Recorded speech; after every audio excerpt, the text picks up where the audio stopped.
Il-ħażna tal-fuel f'Biżebbuġa magħrufa wkoll bħala l-31 ta' Marzu se tkun qed tingħalaq. Ħabbar dan il-Ministru għas-Saħħa u l-Enerġija Konrad Mizzi waqt ir-raba' laqgħa ta' Gvern li jisma'. Li ħadna deċiżjoni fl-aħħar ġimgħat li tagħmel differenza kemm għall-settur tal-enerġija kif ukoll għas-settur tas-saħħa.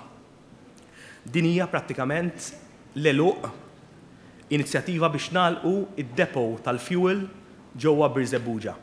Mizzi spjega kif din il-ħażna tinsab post fejn jgħixu n-nies u għaldaqstant qed tikkawża tħassib dwar is-saħħa. Bħala alternattiva se tintuża l-ħażna taħt l-art f'Ħassabtan li hija proprjetà tal-kumpanija ġdida Enemed. Bħalissa din il-faċilità qed tintuża minn kumpaniji barranin biex jaħżnu ż-żejt għal pajjiżhom.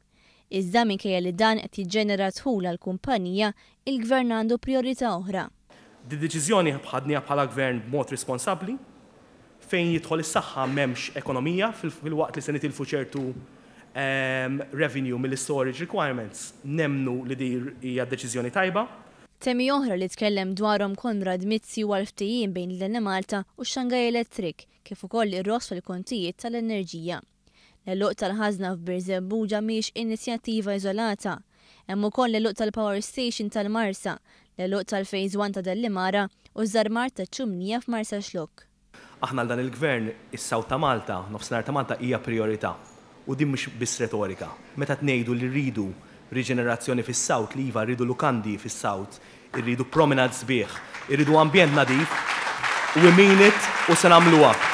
Mistoqsi dwar skemi ta' enerġija alternattiva, il-Ministru Mizzi qal li ġiet estiża l-ftit żmien ieħor l-iskema għal min għandu l-panelli fotovoltaiċi u jixtieq iżidhom. Tkellem ukoll dwar l-iskema tal-panelli għal min irid jagħmilhom għall-użu personali. Il-Ministru temm jgħid li l-iskemi tal-panelli għan-negozji żiedu b'60%.